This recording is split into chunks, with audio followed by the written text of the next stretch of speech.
Today we're going to be talking about how you can scarify seeds with boiling water.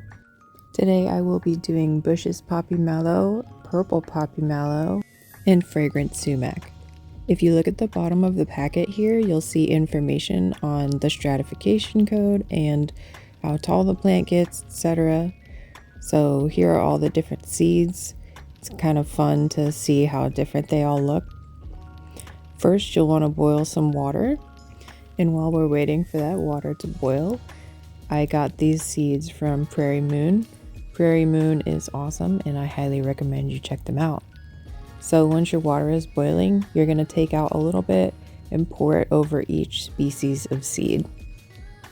Then after you do that, you want to let your seeds sit overnight or at least until the water cools down to room temperature.